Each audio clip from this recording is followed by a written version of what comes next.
હું આપનો મિત્ર doctor Suresh Joshipura, skin specialist, Rajkot, Gujarat.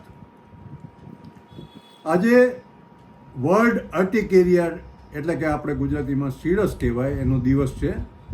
આખા વિશ્વમાં એના માટે અવેરનેસ પ્રોગ્રામ બધા ડર્મેટોલોજીસ્ટ આપે છે. તો આપણે સીડસ શું છે અને કઈ રીતે થાય અને તેને અટકાવવાના ઉપાયો શું એના વિશે જાણીશું. આ રોગમાં સીડસમાં 3 વસ્તુ હોય છે. કોઈ પણ વસ્તુ આપણા શરીરને ન ગમે અને શરીરમાં જાય એટલે સીડસ એટલે કે રાતા રંગના ચકામાં અને એમાં ખંજવાળ આવે અને બળતરા થાય અને પછી એ ચકામાં ડિસેપિયર થઈ જાય તો એને સીડસ કહેવામાં આવે છે. અને તે 3 રૂટથી આપણે અગાઉ જોયું એ પ્રમાણે 3 રૂટથી થાય. માણસના મોઢા વાટે આપણે કોઈ ખોરાક લઈએ, શ્વાસ વાટે કોઈ સુગંધી પદાર્થનો શ્વાસ શરીરમાં જાય, કે પછી ચામડી વાટે કોઈ ઇરિટન્ટ સબસ્ટન્સ આપણા ચામડી વાટે જાય.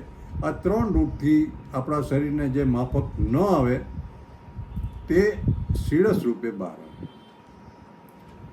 કેટલીક વખત 2 જાતના પ્રકાર હોય છે. કેટલીક વખત લાંબા ગાળાથી દર્દીને હોય છે અને દર્દીઓ કહેતા હોય છે કે દવા લ્યો એટલે સારું, પાછું ફરીથી થાય છે.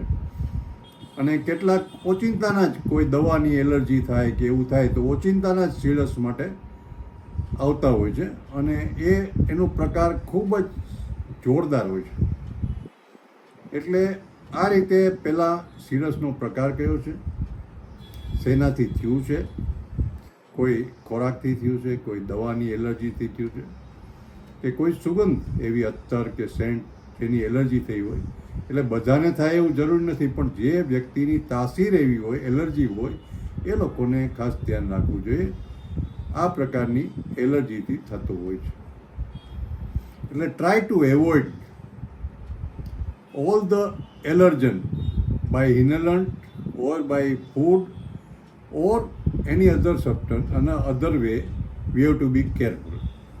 કેટલાક દર્દીઓ પોતાના ફેમિલી ડૉક્ટર પાસે જાય અને એલર્જી ટેસ્ટ કરાવીને મોટા ખર્ચા કરીને આવે અને એમાં અલગ અલગ વસ્તુ લખી હોય.